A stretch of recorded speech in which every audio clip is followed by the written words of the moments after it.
So don't forget your heritage, and don't forget all that hard work that's gone into making us what we are. Every single morning at 5 o'clock, my colleagues around the world, all 4,000 of them, get a 1-minute charge. Oh, the Pearse is giving us another 1-minute charge, some say. But you know, when I stop it, they say we need it. This morning said, this is the 1-minute charge. Today, look around. Look around.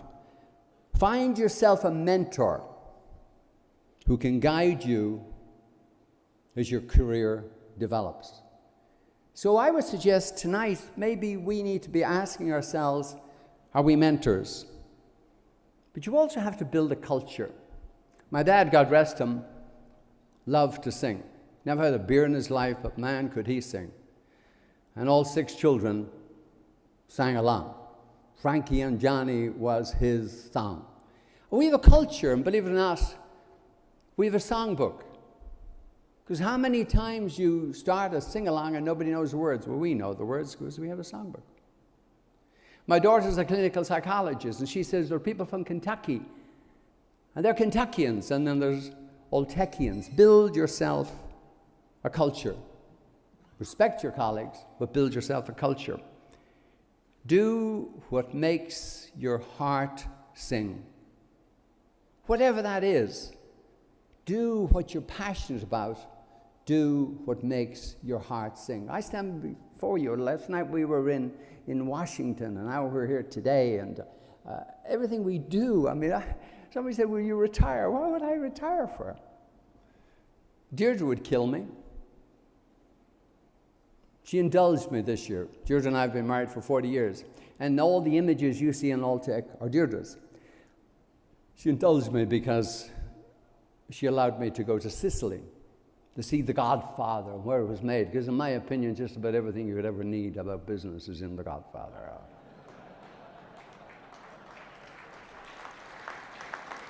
Let me tell you a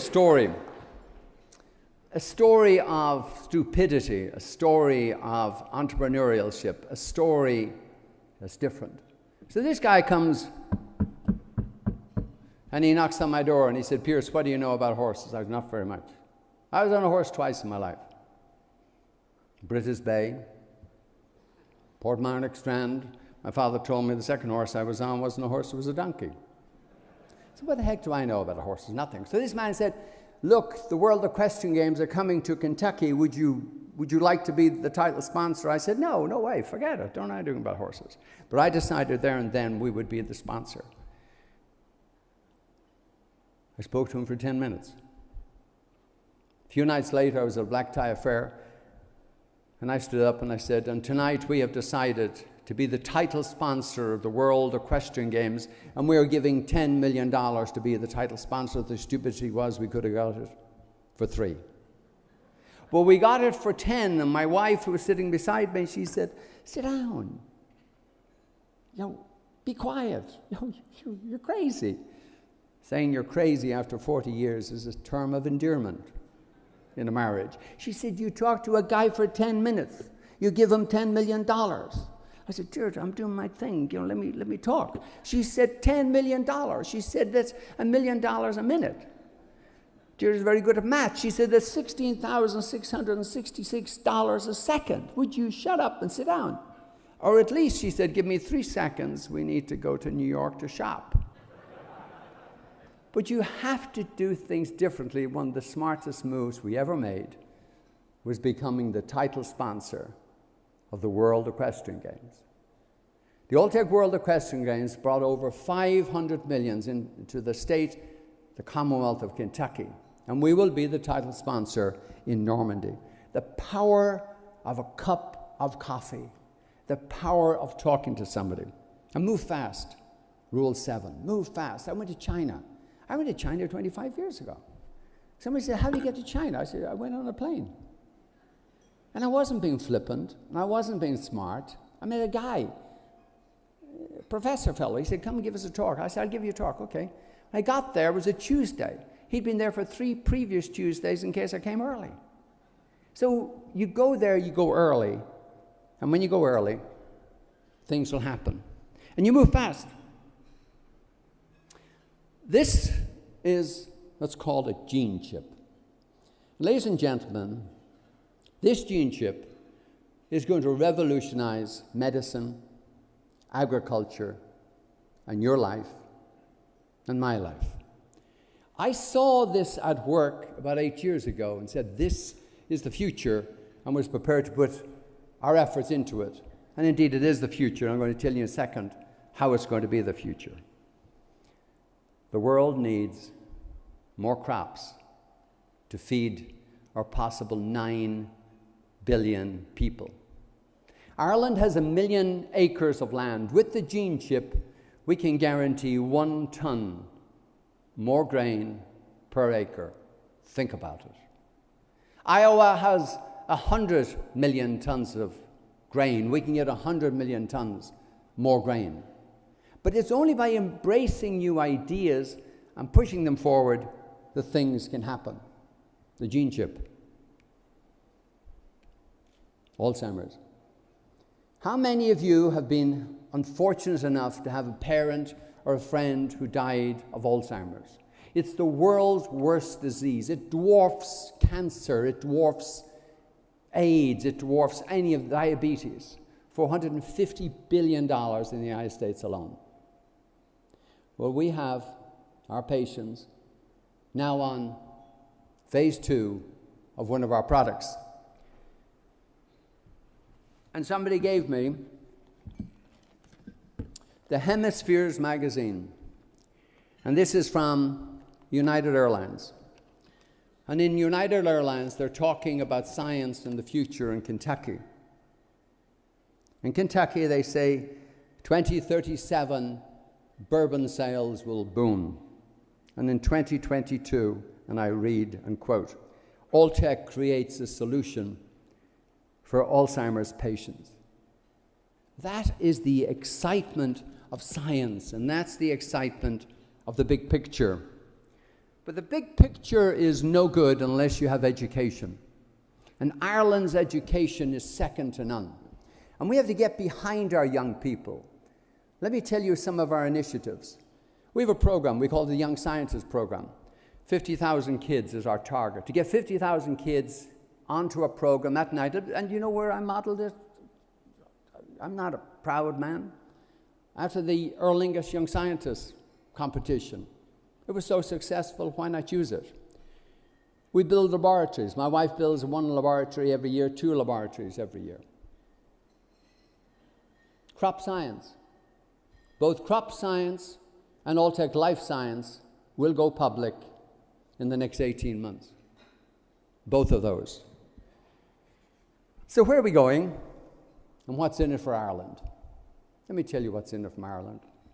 Well, first of all, we've tripled the size of our Bioscience Centre out in Dunboyne, and we will have 250 new people there. We're tapping into the universities like we did with the Smurfit School for years and years. They've trained our people, and what a wonderful program. We're working with Maynooth, we work with DCU, we work with Galway, we work with UCC. We have a pool of some tremendous universities, and they tie into the universities around the world. The Irish like to sing. Well, we have an opera program in Kentucky. We started with $20,000. Last year we gave away $450,000, and these kids are now singing at the Met. And what we're doing for Ireland, they're going to come and sing in the Opera House with Ronan Tynan as part of the gathering. What are we doing? I saw a program, I'm a brewer. I saw a program with 49,000 people go to the American Craft Brewers meeting. Well, why not have a craft brewers meeting of Europe right here in June? We've announced it. And if we get a third of that, that's 16,000 people coming. And who wants to go to Denver when you can go to Ireland? It's amazing what can be done. Irish whiskey. You know, on my tombstone, it's going to say, here lies Pearse. His mum was a teetotaler. His father was a pioneer. His older brother was a pioneer. His older sister is a pioneer. And he had an onerous responsibility. He had to drink for 5. Well, part of it will also say, and he built perhaps the first whiskey distillery in downtown Dublin, like I've just done in downtown Lexington, the first distillery in over 100 years. And that's a pipe dream of ours, but we sort of have a funny way of making pipe dreams come. Mr. Chairman, ladies and gentlemen, I was a reluctant scientist, but I love science. I had great mentors, great mentors.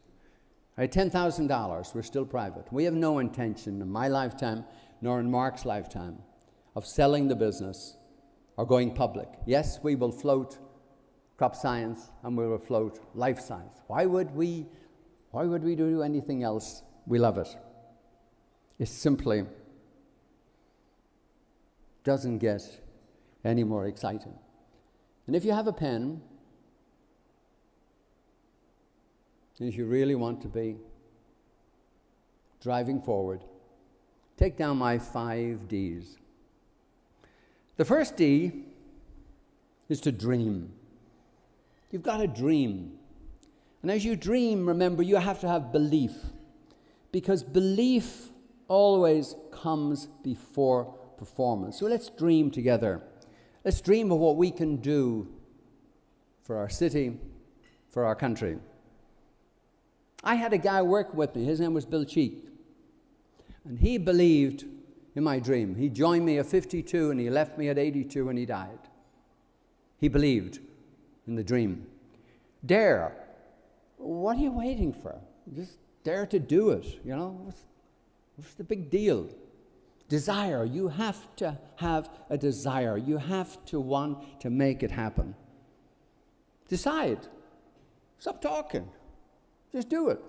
My wife calls me many things, one of which is a tornado. She said, Pearse goes through, it's like a tornado, and I have to pick up behind him. But decide to do it. And finally, remember the definition of genius? The definition of genius is 98% perspiration and 2% inspiration. So you must dedicate. So dream and dare and desire and decide and dedicate. These are the things that will bring us together. What Ireland needs most of all is ferocious togetherness. What Ireland needs most of all is to do the things that make our hearts sing yes, but to do it as a team. A team. T-E-A-M. Together, everybody achieves more. I learned that from Kevin McCourt. I learned that from Clem, Ryan, and possibly I've also learned it from you. Ireland has an amazing array of talent. Why don't we stop talking and get out and let our young people display that talent? Thank you.